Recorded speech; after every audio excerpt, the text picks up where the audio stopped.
আজ আমি বানাবো ক্যাপসিকাম দিয়ে চিচিঙ্গা রেসিপি।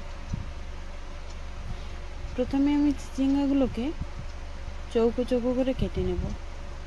যেমন চিচিঙ্গা কাটবো সেই রকম আলুগুলোকেও কেটে নেব। আলুগুলো পাতলা পাতলা চৌকো চৌকো করে কেটেছি।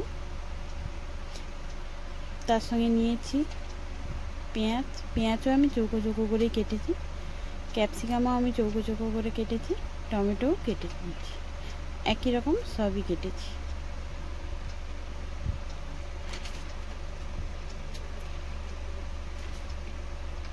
এবার আমি কড়াইতে তেলটা গরম হতে দেব।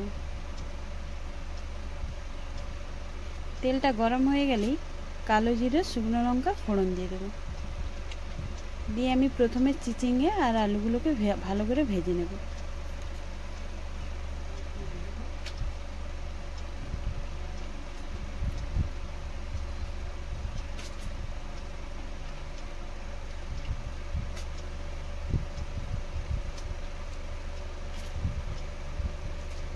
আমার চিচিঙ্গে আর আলুগুলো ভালো করে ভাজা হয়ে গেছে।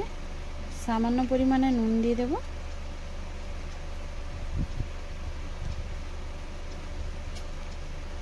দিয়ে আবারও একটু নেড়ে নেব।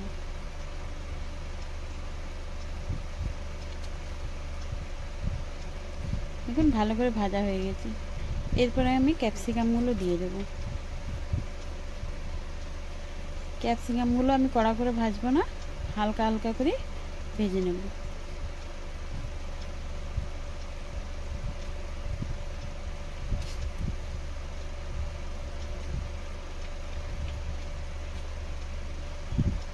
ক্যাপসিকাম একটু নাড়ার পরে এবারে আমার কেটে রাখা পেঁয়াজ টমেটো আমি দিয়ে ভালো করে এবারে ভেজে নেব।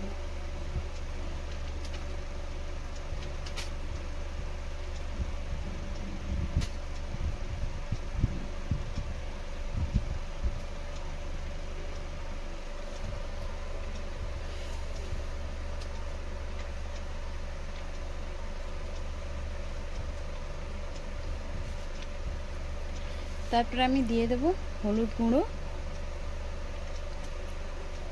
যেহেতু আমার লঙ্কাটা আগে থেকে দেয়া আছে, বেশি লঙ্কা দেব না, অল্প পরিমাণে লঙ্কা গুঁড়িটা দিয়ে দেব।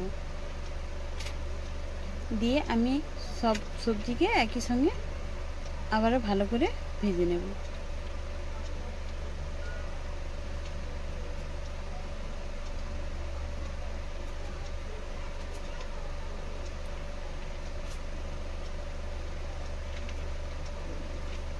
ভালো করে আমার সবজিটা ভাজা হয়ে গেছে। এবারে আমি পোস্ত আর 4টে কাজু বাদাম বেটে রেখেছিলাম। এবারে সেই বাটনাটা দিয়ে আবারও একটু ভালো করে নেড়ে নেব।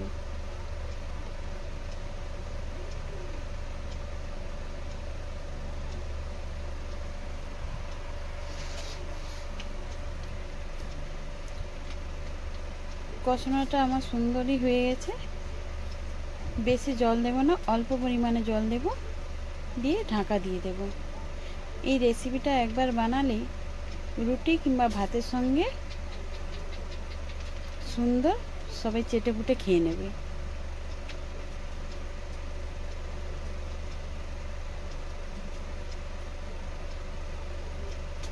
উপর থেকে একটু বাটার দিয়ে নামিয়ে নিলেই রেডি হয়ে যাবে ক্যাপসিকাম দিয়ে চিচিঙ্গা রেসিপি।